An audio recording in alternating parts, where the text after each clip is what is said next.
Y vamos llegando al final de la Copa de la Liga. Ya vamos cerrando el año y entramos de a poquito en etapas decisivas, en etapas de definiciones. Y así arrancó el fin de semana para los nuestros, con un partido vibrante de Instituto en la Paternal, una cancha complicada, contra un equipo que es cierto, capaz no atraviesa su mejor momento, pero de local se hace fuerte. Ahora, hay que destacarle algo al equipo de Dabove y es que de visitante ha hecho muy bien las cosas en este segundo semestre. Vamos a arrancar cronológicamente con el Cuarteto de Oro, como hacemos siempre, con la victoria agónica de Instituto por 2-1 en Estadio de Argentinos Juniors.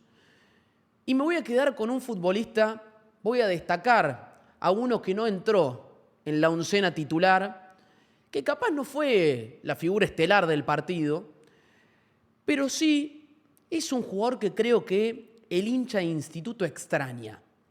Y digo extraña porque supo mostrar una versión bastante importante y de protagonista en el once de la gloria, no solamente el año pasado en lo que fue la campaña en Primera Nacional al mando de Lucas Bobaglio, sino también en el primer tramo de la liga profesional, porque se había acoplado bastante rápido a la primera división del fútbol argentino. Y estoy hablando del Tano Graciani. Y uno me dirá, pero jugó poco el Tano.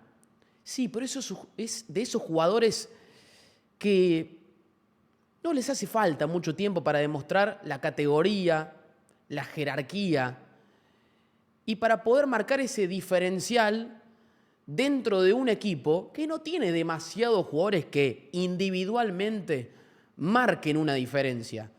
Sí, aquellos que colectivamente le hacen bien al equipo, pero en materia individual y en partidos trabados, como el que se jugó el día sábado en el Diego Armando Maradona, hay pocos.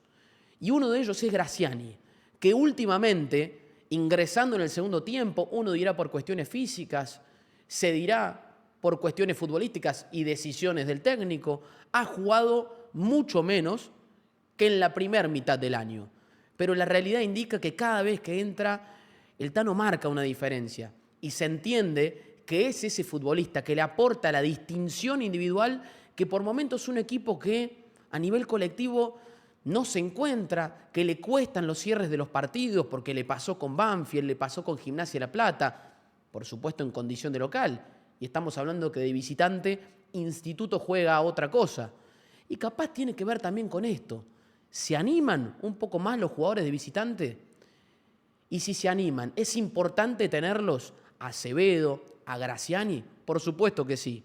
Por eso me voy a quedar con el Tano en primera instancia en lo que fue la victoria agónica de la gloria por 2-1 ante Argentinos Juniors. Pasamos al día domingo. Situación complicada para Talleres porque viajaba a una cancha en las cuales, si bien tenía un recuerdo de Copa Libertadores, un 2-2, un gran segundo tiempo, en donde uno de los futbolistas que se volvió a lucir en aquel momento también había tenido un papel protagónico como Rodrigo Garro, era un escenario tenso, de presión, y creo que el partido se tenía que dar como se daba, ¿no? Se tenía que dar con un gol de Talleres tempranero para quebrar, para poner nervioso al rival, cosa que después terminó haciendo que Talleres se repliegue mucho para atrás y confunda por momentos el trámite del partido. Pero me voy a quedar en este caso con un futbolista que volvió a aparecer, o por primera vez en realidad con la camiseta de Talleres, en una posición natural. Y estoy hablando de Juan Portillo, que si bien no brilló, independientemente del gran partido que hizo, es un futbolista que entendemos en Talleres tiene mucho para dar cuando se lo pone donde corresponde.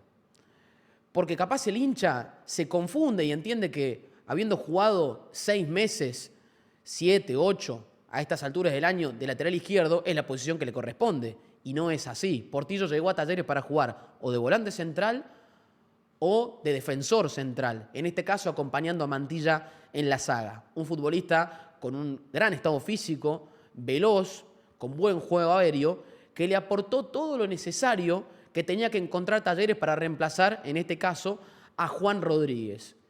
Uno pensaba en un principio que Tomás Palacios era en el pieza por pieza el reemplazo, pero en este caso, pulgar arriba para Gandolfi, que a ver, no era ninguna ciencia acomodar al jugador a donde naturalmente lo buscaste para que juegue, pero cumplió y lo hizo con creces, y para mí fue el destacado de Talleres en el empate en el José Amalfitani. Por último nos vamos al lunes, en el día de ayer, Belgrano, en la derrota dura por 3-0 ante Tigre, y que es complicado quedarte con un jugador de Belgrano, sí, es la realidad, porque Belgrano no solamente fue superado por 3-0 en un resultado abultado, que no fue para nada mentiroso, sino que fue superado futbolísticamente en todas las facetas del juego.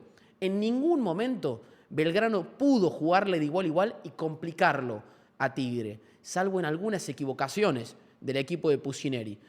Pero de Belgrano voy a destacar a un futbolista del cual ya hemos hablado y hemos destacado este mismo atributo que voy a mencionar ahora. Porque la experiencia no se encuentra en cualquier lado.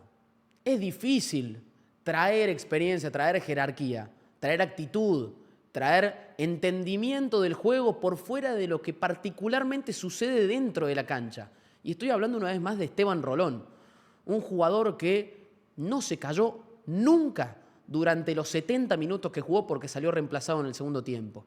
Un técnico adentro de la cancha. Capaz lo que le hizo falta a Belgrano afuera del terreno de juego, ¿no? Porque hubo muchas equivocaciones de Farré. Rolón se encargó de ordenar a sus compañeros, de levantarlos, de hablarle constantemente a Ulises Sánchez, que no tuvo un buen partido, lo mismo a Longo, que estaba perdido.